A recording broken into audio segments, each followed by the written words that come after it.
Welcome back ایک دفعہ پھر آج صبح with Ali Salman lieutenant general retired Amjad Shoaib ہمارے ساتھ ہیں، فرید رئیس ہمارے کورسپونڈنٹ، ہمارے اینکر ہمارے ساتھ ہیں. جنرل صاحب اب ہم پرابلمس تو بہت ڈسکس کرتے ہیں، اللہ تعالیٰ نے چاہا جو بھی انشاءاللہ اچھا ہوگا وہ ہوگا اس ریسکیو آپریشن میں.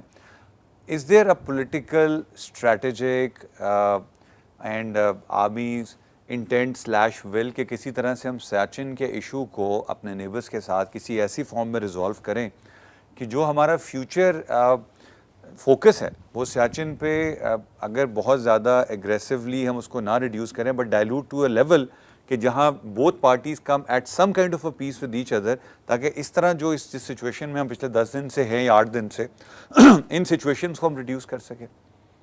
سر میں اس پہ بعد میں آتا ہوں اور میں تفصیلاً اس پہ بات کروں گا. میں ایک اور چیز اور آپ سب کی توجہ ادھر کروانا مبذول کروانا چاہتا ہوں، وہ یہ ہے کہ میں تھوڑا اس چیز میں دکھ محسوس کرتا ہوں، پریشان ہوں کہ مجھے یوں لگتا ہے جیسے ہمارا حکمران طبقہ اپنے آپ کو اس سے لا تعلق کر کے ایک طرف بیٹھا اور وہ محو خواب ہیں کسی اور چیز کی سوچ میں. یہ بہت ہی میں سمجھتا ہوں تکلیف دہ چیز ہے، کیونکہ اس سے ڈیمورلائزیشن ہوتی ہے اور دوسری طرف ایک قوم کی یکجہتی کے اوپر بھی اس کا برا اثر پڑتا ہے. آپ کو یاد ہے کہ اب ہم بات تو چلی کے صدر کی کرتے ہیں، چلیں وہ تو ایک بہت ہی میں سمجھتا ہوں ایک انہوں نے اچھا کام کیا کہ ایک پوری قوم کو یکجا کرنے کے لیے خود وہاں جا کھڑے ہوئے. اگر ہم اس کی توقع نہ بھی کریں تو آپ کو تھوڑا عرصہ پہلے کی یہ بات یاد ہوگی کہ جب میمو گیٹ کا ایشو چل رہا تھا تو حکومت نے اس چیز پہ بڑا واویلا مچایا، خاص طور پہ ہمارے پرائم منسٹر صاحب نے، کہ چیف آف آرمی اسٹاف کا بیان اور احمد شجاع پاشا کا بیان یہ ایک پراپر چینل کے تھرو چلنا چاہیے تھا. وہ چینل کیا ہے کہ وہ ڈیفنس منسٹر کے پاس آتا، ڈیفنس منسٹر آگے پرائم منسٹر کے پاس بھیجتا. پھر وہ کتنے افسوس کی بات ہے کہ یہ ان معاملات میں تو آپ کو اپنی چین آف کنٹرول اور کمانڈ نظر آتی ہے، اور جب مشکل پڑتا ہے تو وہی لوگ ذمہ دار ہونے چاہیے اس کمانڈ کے بھی. ایبسلیوٹلی.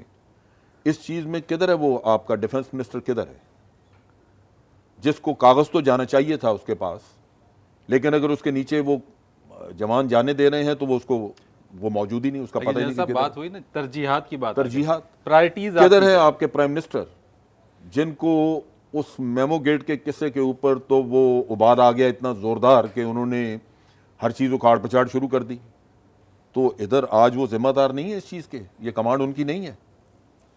آپ صرف گھر میں بیٹھے اپنی انجوائمنٹ، انٹرٹینمنٹ اور آپ اپنے جو آپ کو سہولتیں ملتی ہیں آپ ان کو انجوائے کر کے یہ سمجھیں کہ میں ایک کمانڈر ہوں، میرے نیچے یہ ساری افواج ہیں، اور جب مشکل وقت آئے تو آپ اپنے آپ کو لا تعلق کر لیں. یہ سارے جواب دہ ہیں اس چیز کے. They will be answers. پہلی بات، اور لوگوں کو ان سے اس چیز کا جواب لینا چاہیے کہ کاغذی معاملات میں تو آپ اپنے آپ کو سمجھتے ہیں کہ آپ حاکم ہیں، لیکن پریکٹیکل معاملات جہاں جانوں کا نذرانہ لوگوں نے پیش کیا وہاں آپ ذمہ دار کیوں نہیں ہیں؟ سر وہاں اصل میں یہ گرمان پکڑنے چاہیے وہاں لوگوں کچھ پولیٹیشینز جانا چاہ رہے تھے. میں اب تھوڑا سا سیریس موڈ سے ہٹ رہا ہوں. وہ اسکردو ایئرپورٹ تک تو پہنچ گئے مگر سوٹ پہن کے پہنچے تھے تو سنو مین بن گئے، تو ان کو پھر واپس ڈال کے ہم نے واپس لائے. بالکل ٹھیک ہے، وہ پھر یہ مسئلہ آیا ہوگا. اچھا، اب آپ نے بات کی کہ یہ ہم قصہ کس طرح ختم کر سکتے ہیں کہ یہ مسئلہ آئے نہ، یہ ہمیں سچویشن میں بہت تبدیلی بھی نہ ہو، امن بھی ہو جائے اور لوگ محاذ سے واپس بھی آ جائیں. اب بات یہ ہے کہ اب یہ پہلی دفعہ جو ڈپلائمنٹ ہوئی تھی یہ 83 میں پہلی دفعہ ٹروپس وہاں ہم نے بھجوائے، اور انڈینز اس سے پہلے وہاں پہ آیا کرتے تھے، اور یہ آتے تھے وہاں پہ یہ گرمیوں میں اور سردیوں میں واپس چلے جاتے تھے. اور ہمیں اس چیز کا اندازہ ہوا کہ یہ الپائن کلب کا ایک میگزین ہوتا ہے، اس میگزین میں ہم نے دیکھا کہ کسی ایکسپیڈیشن کا لکھا ہوا تھا کہ انڈیا کے راستے یورپین ایکسپیڈیشن گئی اور اس کا روٹ دیا ہوا تھا نقشے کے اوپر کہ یہاں تک وہ ہو کے آئے. وہ جو جہاں پہ اختتام تھا وہ جب ہم نے دیکھا تو وہ لگتا تھا کہ سیاچن گلیشیئر تک ہو کے آئے ہیں. اب اگر وہ ایکسپیڈیشن پاکستان کے راستے جاتی تو ہم سمجھتے کہ شاید یہ ہم نے اپنے علاقے میں خود بھجوائی ہے، لیکن چونکہ وہ انڈیا کے تھرو گئی تو شبہ پیدا ہوا کہ انڈینز جو ہیں وہ اس علاقے کو غالباً اپنا علاقہ سمجھتے ہیں یا ان کے خیال میں ہے یہ. چنانچہ ہم نے اپنی ایک ایکسپیڈیشن ہمارے اسپیشل سروسز گروپ سے ہم نے اپنے ٹرپس بھیجے، اور وہ جب اس ایریے میں گئے تو انہوں نے جا کے دیکھا کہ وہاں پہ انڈین سگریٹس کی خالی ڈبیاں اور جوسز کے ڈبے، اس طرح کی چیزیں خوب گاند غلاظت پھینکی ہوئی. تو اندازہ ہمارا جو تھا وہ درست نکلا کہ واقعی یہاں پہ یہ آتے ٹھہرے ہیں، رہتے ہیں. چنانچہ اس کے بعد سے یہ کنفرنٹیشن شروع ہو گئی کہ انڈین وہاں پہنچے، پھر ہم پہنچے. انڈیا پہلے سے ہی اس علاقے میں آ کے گھسا ہوا تھا جہاں جو ہمارا علاقہ ہے. اب اس کا تصفیہ کرنا باقی ہے، اور اس تصفیہ کے لیے بہت ساری کوششیں 30 سال میں ہو چکی ہیں، لیکن وہ اتفاق اس پہ اتفاق رائے نہیں ہوا.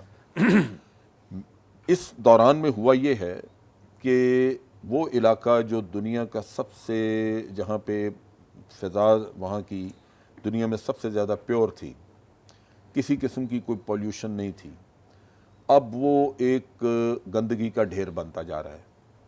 وہاں پہ دونوں اطراف سے ٹرپس اتنے زیادہ ہیں کہ وہاں پہ کھانے پینے کی چیزیں اور ویسٹ واٹر اور اس طرح کا، اور اس کے ساتھ ساتھ جب موومنٹ شروع ہوتی ہے، گولہ باری ہوتی ہے، فائرنگز ہوتی ہیں، تو گلیشیئر جو ہیں وہ حرارت کی وجہ سے پگھلنے شروع ہو جاتے ہیں. بالکل. اور ایک بات اور پگھلنے کے ساتھ ساتھ وہاں پہ وہ ڈی اسٹیبلائز بھی ہو جاتے ہیں کہ گلیشیئر میں آپ نے گولہ باری کی، وہ ہلنا شروع ہو گیا.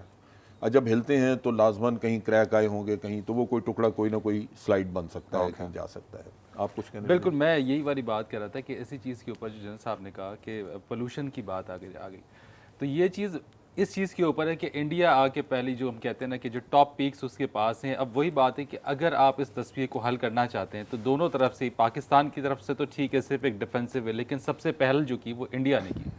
اگر وہ چاہے تو اس سارے معاملے کو وہاں سے حل کرنے میں سیریس اگر ہو تو وہ ضرور حل کر سکتا ہے. اس سے بہت سارے معاملات ویسے حل ہو جائیں گے. ایک تو ویدر سے آپ کے جو لوگ مر رہے ہیں وہ والی چیز آپ کی سالو ہو جائے گی. سیکنڈ چیز جو بات کی پولوشن کی، ایک اتنی اچھی جگہ پہ جو کہ پیور جگہ تھی، آپ میرا دکھ سمجھتے ہیں، میرے کان میں شور مچایا جا رہا ہے. کان میں اندر جو مستقل thank you very much general صاحب، آپ کا بہت بہت شکریہ. I wish we had more time, لیکن at least we have touch base. ہم نے آج سیاچن کے ایشو کو کیا. جانے سے پہلے a poem by a soldier dedicated to the all martyrs of Siachen. If I die in a war zone, box me up and send me home. Put my medals on my chest. Tell my mom I did my best. Tell my dad not to bow. He won't get attention from me now. Tell my brother to study perfectly. Keys of my bikes will be his permanently. Tell my sister not to be upset. Her brow will not rise after this sunset. Tell my love not to cry because I'm a soldier. I'm born to die. Thank you very much. آپ سے Monday کو ملاقات ہوگی. شاید افریدی آ رہے ہیں. I'm not that excited unfortunately, but ایک دعا ہے جاتے ہوئے آپ لوگوں کی نظر. Thank you very much.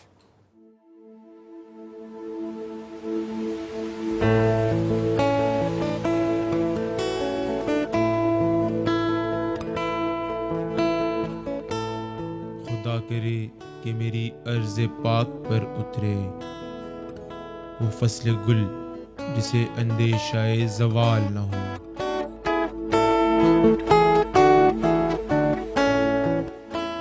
یہاں جو پھول کھلے کھلا رہے صدیوں، یہاں خزاں کو گزرنے کی بھی مجال نہ ہو.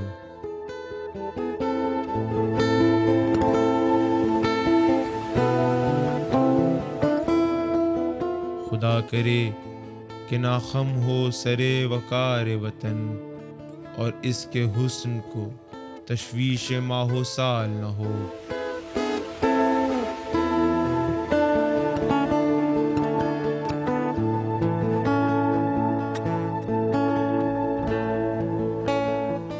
خدا کرے میرے ایک بھی ہم وطن کے لیے حیات جرم نہ ہو، زندگی وبال نہ ہو.